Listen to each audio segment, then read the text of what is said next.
Shalom. Good morning to all. అనుదిన కృపలు వాక్యాలు వింటూ ఆయన సన్నిధిలో సంతోషిస్తున్నారనుకుంటున్నాము. దీని వెనకాల బిడ్డల ప్రయాసం ఎంతో ఉంది, గమనిస్తున్నారు కదా.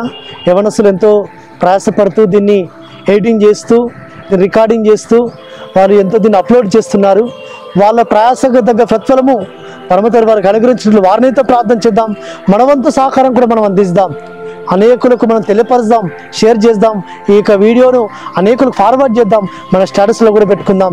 తద్వారా పరమతండ్రి మనల్ని కూడా ఆశీర్వదిస్తాడు, తండ్రి మనల్ని కూడా దీవిస్తాడు. ఈ దినం లేఖనాల భాగంగా అనుదిన కృపల భాగంగా మనం చూసుకుంటుంటే దానియేలు గ్రంథము 2వ అధ్యాయములో ఆ పరమతండ్రి సన్నిధిలో ఆ యొక్క 19వ వచనంలో దానియేలు పరలోకమందున్న ఎలోహిమును స్తుతించెను. అవును ప్రియులారా, దానియేలు గురించి మనం వింటుంటాం. చాలా శ్రేష్టమైన జ్ఞానాన్ని పొందుకున్న వ్యక్తి దానియేలు. పరమతండ్రి సన్నిధిలో కనిపెట్టుకొని ప్రార్థన చేసి పరలోకమందున యొక్క తండ్రి యొక్క సన్నిధానంలో నుంచి కళ్ళ భావములు గల వివరించగల గొప్ప శ్రేష్ఠుడైన భక్తుడు దానియేలు. ఆ దానియేలు పరమతండ్రిని స్తుతిస్తున్నాడు. ఎందుకంటే నెబుకద్నెజర్ రాజు తనకు కలగన్నాడు, ఆ కళను మర్చిపోయాడు. కళ భావమును కూడా తెలియపరచమని అక్కడ ఉన్న జ్ఞానులందరికీ తెలియపరచ వచ్చాడు. జ్ఞానులందరూ కూడా తెలియపరచలేకపోతూ వచ్చారు. అప్పుడు ఆ జ్ఞానులందరూ చంపాలని నెబుకద్నెజర్ రాజు ఒక శాసనాన్ని చేసి ఆయన పంపిస్తూ వచ్చాడు. ఆ శాసనం తెలియపరచబడిందని దానియేలు తెలుసుకొని తాను తన స్నేహితులైన హనన్య, అజర్య, మిషాయిల్ దగ్గరికి వెళ్ళి ప్రార్థన చేయమని వేడుకుంటాడు. వాళ్ళు నలుగురు కలిసి ప్రార్థన చేస్తారు. ఆ రాత్రే పరలోకమున్న తండ్రి దానియేలుకు ఆ కళను తెలియపరుస్తాడు. ఆ కళ మర్మములను బయలుపరుస్తాడు. బయలుపరిచిన పరమతండ్రిని స్తుతిస్తున్నాడు, ఆరాధిస్తున్నాడు.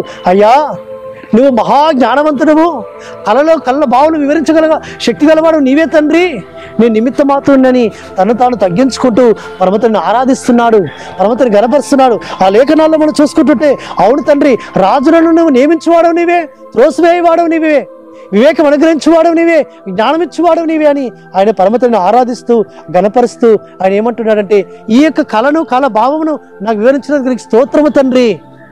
అవును బిడ్డలారా, ఈ లోకములో పరిశుద్ధముగా పవిత్రముగా మనం ఆయన దృష్టికి ఇష్టముగా మనం జీవిస్తే ఆయన మనల్ని కూడా ఆ విధంగా దానియేలు వలె మనల్ని కూడా నిలబెట్టుకొని వాడుకునేవాడు. ఆయన వాడుకుంటాడు. మనకు కూడా ఆయన పరలోక రాజ్యం మర్మమును బయలుపరుస్తాడు.